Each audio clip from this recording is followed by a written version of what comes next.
지금 삼전이 꼬라박고 있습니다. 이거 어떻게 된 건가요? 꼬라박다니요. 올 초부터 개미들 삼전만 믿고 주워 담았는데요.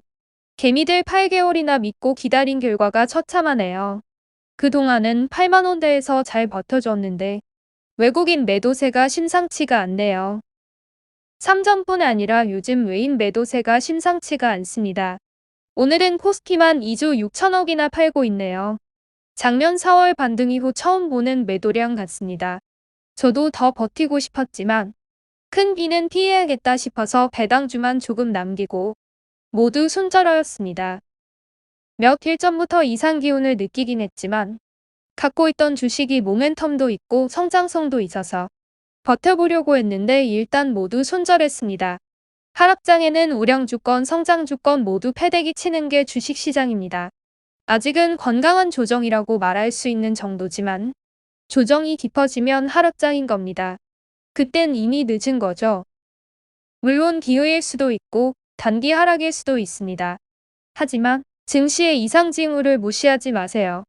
조심해야 할 시국입니다. 믿는 주식의 발등 지킵니다. 작년 2월 말부터 증시 폭락할 때도 처음엔 하락폭도 그리 크지 않았고 아무도 그렇게 폭락할 거라고 예상하지 못했습니다. 개인들은 싸게 사겠다고 주워 담았습니다. 개인들이 모두 저점 매수한 게 아니었어요. 하지만 생각해 보세요. 지금 증시에 모멘텀이 있습니까? 작년 11월부터 1월 초까지 코스피가 3천 넘어갈 적에 무슨 일이 있었나요? 왜 증시가 오른 건가요? 생각해 보세요. 바이든이 당선되고부터 주가가 오르긴 했지만 제가 생각하는 가장 큰 이유는 백신입니다. 백신이 바이든 당선보다 좀 몇 달 빨랐지만 대선이 끝나고 불확실성이 해소되면서 백신 모멘텀으로 엄청난 상승이 나왔던 것이죠. 모두 일상으로 돌아가면서 모든 것이 정상화될 거라는 기대감의 말이죠. 하지만 지금은 어떤가요? 코스피가 몇 일 빠졌다고는 하지만 여전히 역대 최고 수준입니다. 하지만 지금 증시에 모멘텀이 있습니까? 테이퍼링 이야기는 계속 나오고 있고 사실 변이 때문에 테이퍼링은 더 늦춰질 수도 있다고 생각은 합니다. 유동성만 갖고 상승할 수 있었다면 작년 가을처럼 지지부진한 구간도 없었겠죠. 우리나라도 변이로 확진자가 더 늘어나고 있지만 다른 나라들 보면 정말 심각한 수준입니다. 더 강력한 봉쇄가 나올 수 있다고 생각합니다. 요즘 돌파 감염 얘기도 나오고 있고 미국만 봐도 접종 초기와는 다르게 백신 접종률도 떨어지고 있습니다. 증시가 좋아지려면 경기 회복에 대한 모멘텀이 있어야 하는데 돈 퍼부은 만큼 경기는 빠른 속도로 회복했지만 앞으로 더 좋아질 수 있을까요? 코스피 차트를 한번 보겠습니다. 120일 이평선을 깨버렸네요.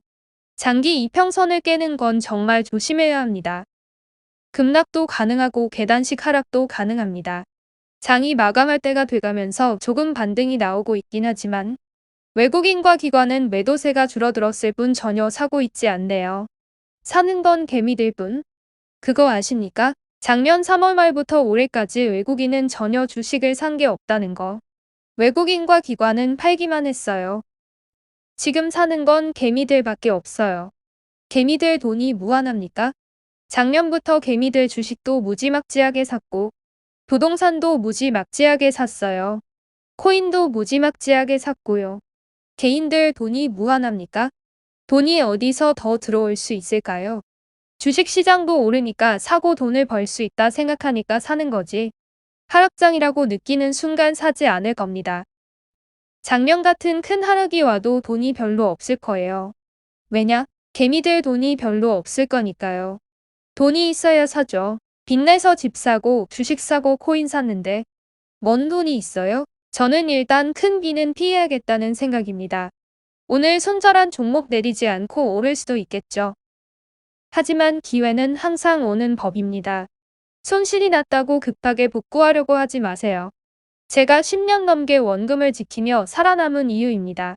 기회는 항상 다시 찾아왔습니다. 오늘도 시청해 주셔서 감사하고요. 한 번씩 놀러 오실 분들은 구독과 좋아요 부탁드리겠습니다.